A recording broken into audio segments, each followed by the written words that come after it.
Hey, good afternoon. It's December 7th, day 7 of the 25 days of Christmas. And welcome to Everyday Talk 24/7.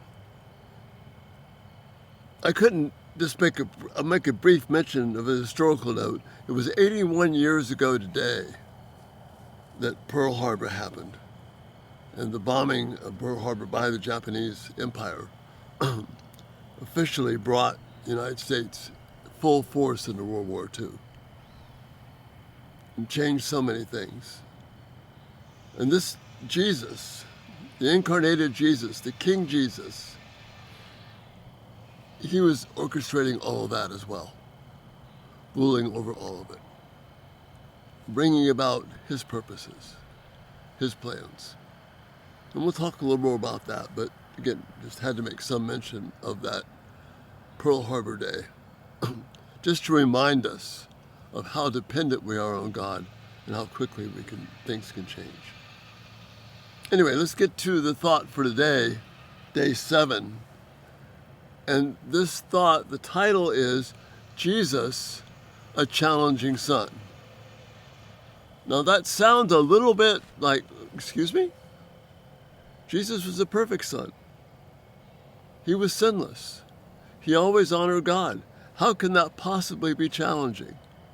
Well, it was, he was, and it was right. And we can learn a lot from it. In Luke's Gospel, we read at the end of the 2nd chapter about the parents every year going up to celebrate Passover, as was the right thing to do, was as their custom, as what the law required. So they went to Jerusalem, and they went from Nazareth up to Jerusalem in a large party of people traveling. And the kids, especially 12-year-old kids, were kind of along with the group. So when the time came for them to go back home after the Passover feast and the ceremonies, they moved on as, again, this large group. And at the end of the day, the parents started to check around, Mary and Joseph started to check around, where's Jesus? And that's where we pick up the narrative. Thinking he was in their company, they traveled on for a day. Then they began looking for him among their relatives and friends. When they did not find him, they went back to Jerusalem to look for him. After 3 days, they found him in the temple courts, sitting among the teachers, listening to them and asking them questions. Everyone who heard him was amazed at his understanding and his answers. When his parents saw this, and catch this, you can relate to this. When his parents saw him, they were astonished.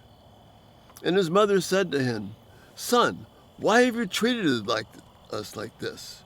Or as one translation says, "Why have you done this to us? How could you do this to us?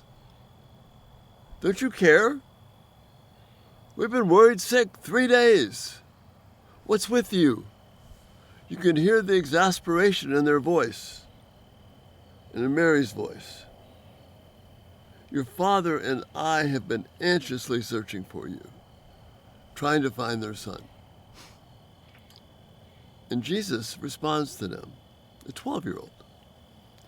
"Why were you searching for me?" he asked. "Didn't you know I had to be in my Father's house?" But they didn't understand what he meant. Then he went back down to Nazareth with them, and he was obedient to them. But Mary kept on treasuring these things in her heart.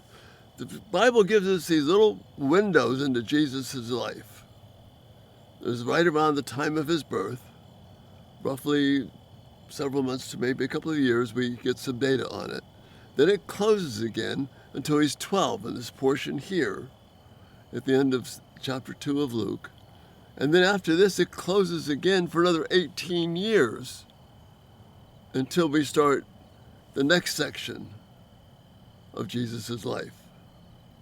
And during that time, he was a carpenter's son. And we'll have some thoughts about that later on in another video. But this is the window that we have about Christ. It's mind-blowing.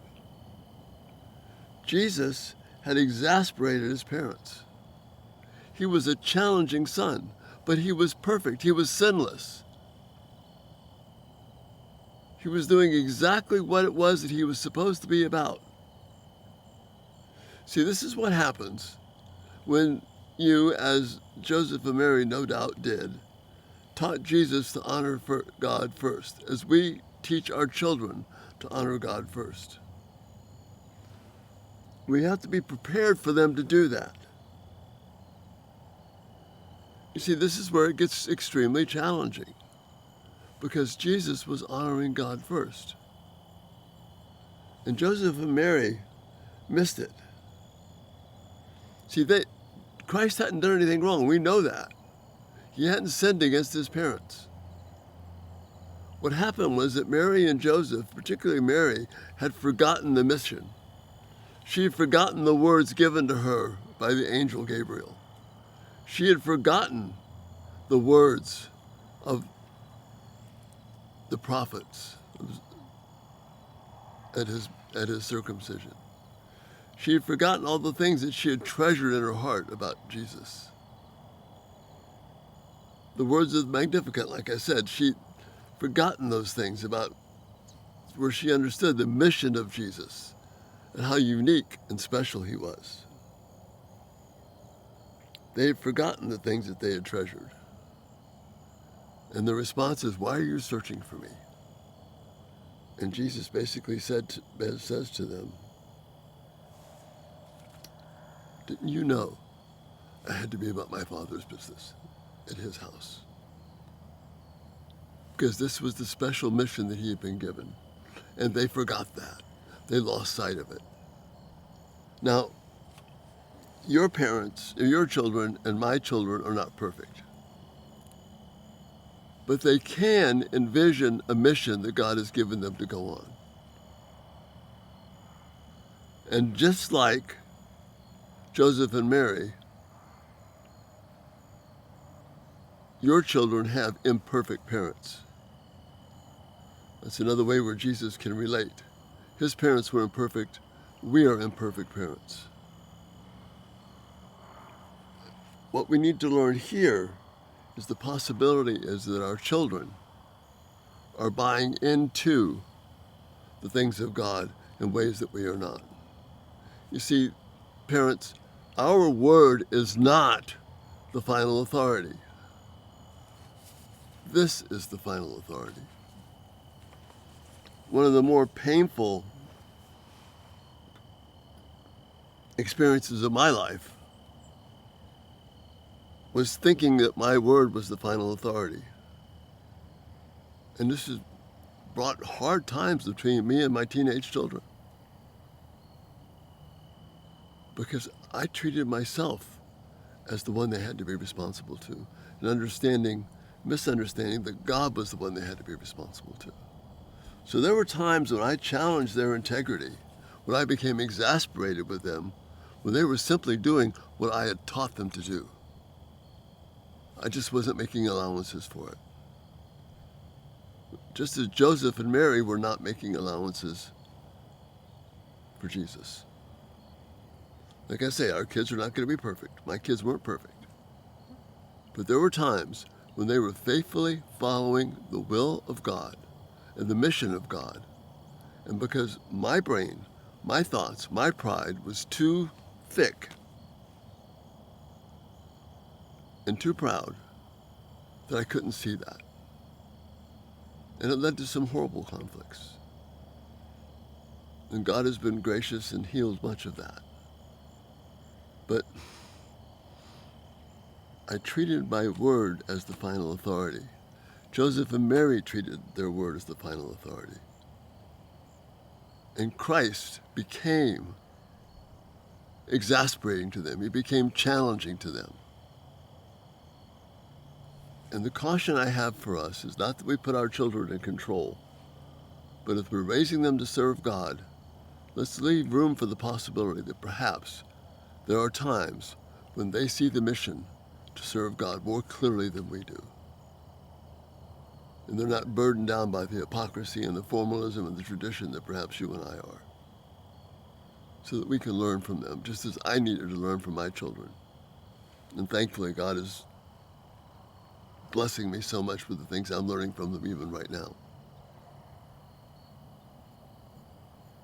Jesus was a challenging child. If you think having Jesus as your son would be a piece of cake, no, it's not. Perfect children who honor God will be a challenge back to us. May we accept that with grace and beauty and gratitude and humility. And that's the thought for this day. Jesus, he was a challenging child. Give me some thoughts and feedback. I'd love to hear them. Check us out, everydaytalk247.com. Send them some comments, questions if you have them. Again, check us out, Everyday Talk 24/7. You can leave questions there too. Thank you so much for being here. It's again an honor to be with you today, and may the Lord bless you as we move on to day 8. Looking forward to talking to you, Lord willing.